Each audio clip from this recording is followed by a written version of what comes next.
Ini proses pengisian freon tekanan di 20.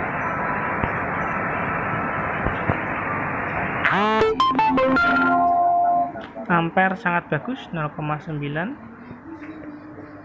masih layak.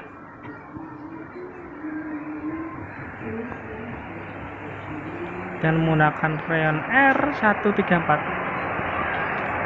Jangan lupa like, komen, dan subscribe-nya untuk terus mendukung channel ini.